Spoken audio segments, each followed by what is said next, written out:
आप सबको नमस्कार। मेरा उम्मीद करता हूँ आप सब ठीक होंगे। तो अब आज के इस वीडियो में अपन पढ़ेंगे अरस्तु राजनीति विज्ञान का जनक। तो राजनीति विज्ञान को आप बहुत पहले से पढ़ रहे होंगे और जिस राजनीति विज्ञान को आप पढ़ रहे हैं उस राजनीति विज्ञान का जनक, जन्मदाता कौन है और क्यों है, ये जानना आपके लिए बहुत ही ज़रूरी है। तो अरस्तु को फादर ऑफ पॉलिटिकल साइंस कहा जाता है, ये मैंने पूर्व के वीडियो में भी आपको बताया है। तो अरस्तु को फादर ऑफ पॉलिटिकल साइंस क्यों माना जाता है? तो मैंने अपने पूर्व के वीडियो में आपको बताया था कि अरस्तु यूनान का महान दार्शनिक था और अरस्तु जो राजनीति विज्ञान का नहीं बल्कि वह जीव विज्ञान, साहित्य, अन्य कई विषयों का विद्वान था और राजनीति विज्ञान पर उसने बहुत सारा साहित्य लिखा है। राजनीति विज्ञान पर बहुत महत्वपूर्ण जो विचार उसने दिए हैं और ऐसे विचार दिए हैं जो आज आधुनिक युग में भी है वो प्रासंगिक है। तो अरस्तु की राजनीति विज्ञान के क्षेत्र में महत्वपूर्ण देन है और उसका महत्वपूर्ण बहुत बड़ा राजनीतिक विज्ञान के क्षेत्र में योगदान है, उसी के आधार पर ही अरस्तु को राजनीति विज्ञान का जन्मदाता, फादर ऑफ पॉलिटिकल साइंस उसे है वो कहा जाता है।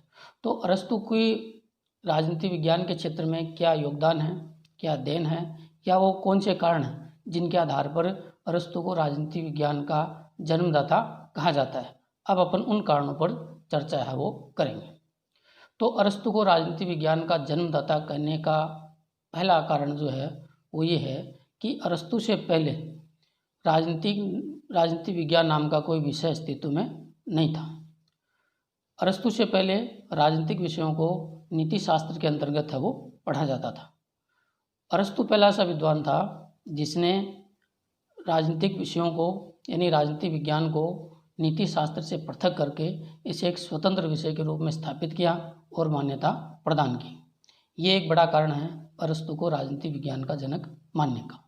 अपन सब जानते हैं कि अरस्तु का जो गुरु था वो प्लेटो था और प्लेटो भी एक राजनीतिक विचारक था, लेकिन प्लेटो ने राजनीतिक प्रश्नों का जो अध्ययन है वो नीति शास्त्र के अंतर्गत ही किया। प्लेटो ने कभी भी राजनीतिक शास्त्र को एक अलग विषय के रूप में मान्यता प्रदान है वो नहीं की।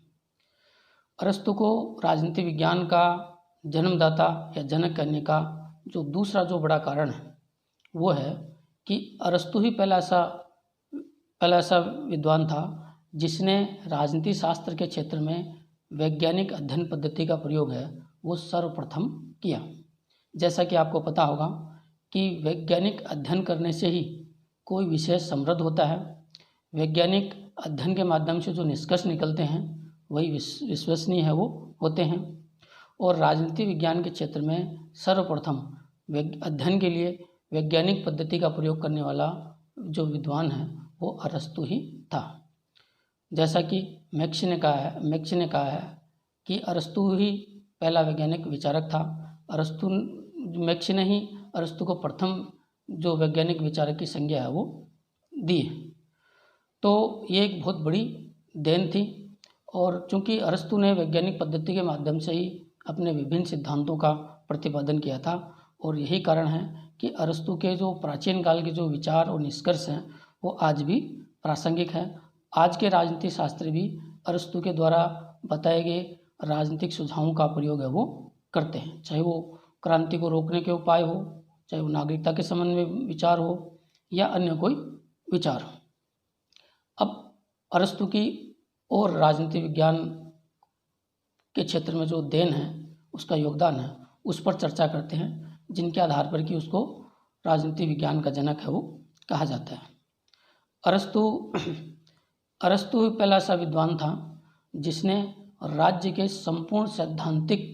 संपूर्ण सैद्धांतिक विवेचन है उसने किया है। उसने राज्य के सभी पक्षों का पहली बार विस्तार पूर्वक जो है वो विवेचन अपने राजनीतिक चिंतन में है वो किया है। उसने जैसे कि राज्य के उत्पत्ति कैसे हुई उस पर उसने चिंतन दिया, राज्य का विकास कैसे होता है, राज्य का स्वरूप क्या होता है, राज्य की प्रकृति कैसे होती है, संविधान, कानून, राज्य में उत्पन्न होने वाली राजनीतिक अस्थिरताएं यानी क्रांति। राज्य कहने का मतलब है कि राज्य के बारे में संपूर्ण बातों का उल्लेख उसने सर्वप्रथम है वो किया है। ये भी एक कारण है उसको राजनीति विज्ञान का जनक मानने का। आधुनिक समय में अपन मानते हैं, देखते हैं कि कानून की सर्वोच्चता होती है, राज्य व्यवस्था कानून के अनुसार चलती है, और कानून की सर्वोच्चता और कानून की संप्रभुता का सर्वप्रथम जो विचार देने का जो काम है वह अरस्तु ने ही है वो किया। इसके अलावा आधुनिक संपूर्ण शासन प्रणालियाँ हैं वो लोक कल्याणकारी स्वरूप की है वो होती हैं, और लोक कल्याणकारी स्वरूप का मतलब ये है कि व्यक्ति के जन्म से लेकर मृत्यु तक व्यक्ति के संपूर्ण भरण पोषण और कल्याण की जिम्मेदारी राज्य की होगी। इसी को अपन वेलफेयर स्टेट की कॉन्सेप्ट है वो कहते हैं। और अरस्तु इतिहास का पहला ऐसा विचारक था जिसने लोक कल्याणकारी राज्य का प्रतिपादन है वो सर्वप्रथम है वो उसने है वो किया है। इसके अलावा नागरिकता आधुनिक शासन प्रणालियों का एक विषय है, आधुनिक राजनीतिक चिंतन का एक विषय है।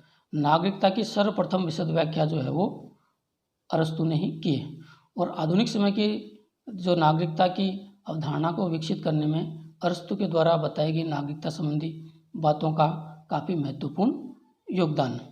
ये भी एक कारण है अरस्तु को राजनीति विज्ञान का जनक मानने का।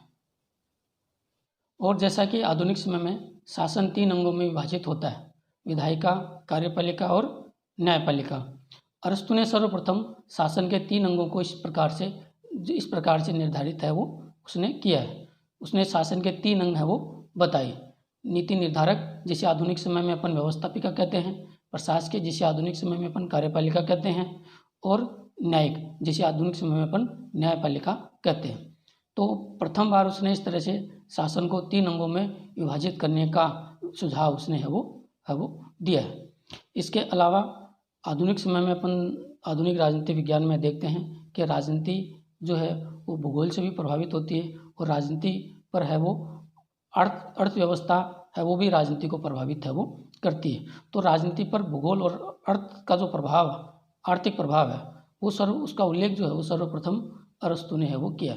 अरस्तु ने कहा कि भूगोल के आधार पर राजनीति प्रभावित है वो होती है, और उसने ये भी बताया कि किसी भी राज्य की आर्थिक स्थिति है वो वहाँ की राजनीति को प्रभावित है वो करती है।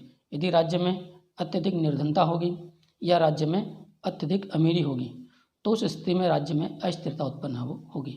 इसलिए उसने सुझाव दिया है कि शासकों को निरंतर देखना चाहिए कि राज्य में न तो अत्यधिक निर्धनता हो और न ही अत्यधिक अमीरी हो। राजनीति शास्त्र में एक और जो महत्वपूर्ण सिद्धांत प्रचलित है जिसे मध्यम मार्ग की श्रेष्ठता का सिद्धांत है वो कहा जाता है, और अरस्तु ने राजनीति विज्ञान के क्षेत्र में मध्यम मार्ग की श्रेष्ठता का सिद्धांत प्रतिपादित है उसने किया। और उसने कहा कि प्रत्येक अति है वो असंतुलन का प्रतीक है वो होती है। इसलिए राज्य में कि किसी भी क्षेत्र में किसी भी प्रकार की अति नहीं होनी चाहिए, चाहे राजनीतिक क्षेत्र हो, चाहे सामाजिक क्षेत्र हो, चाहे आर्थिक क्षेत्र हो। प्रत्येक क्षेत्र में मध्यम मार्ग का अनुसरण है वो शासकों को करना चाहिए, और आधुनिक समय में भी प्रत्येक सरकारें मध्यम मार्ग का अनुसरण करने का प्रयास करती हैं। और अरस्तु ने कहा कि मध्यम मार्ग पर चलने से ही राज्य में स्थिरता है वो रहती है और अस्थिरता से है वो बचा जा सकता है। तो इस प्रकार जो मैंने इतने सारे कारण बताए हैं उनके आधार पर यदि अरस्तु को राजनीति विज्ञान का जन्मदाता कहा जाता है तो उसमें कोई अतिशयोक्ति है वो नहीं होगी। तो उम्मीद करता हूँ कि आप मेरे इस क्लास का वीडियो का जो है लाभ उठा रहे होंगे। नेक्स्ट क्लास में अरस्तु का नेक्स्ट टॉपिक अपन शुरू करेंगे। आप सबको धन्यवाद। Thank you.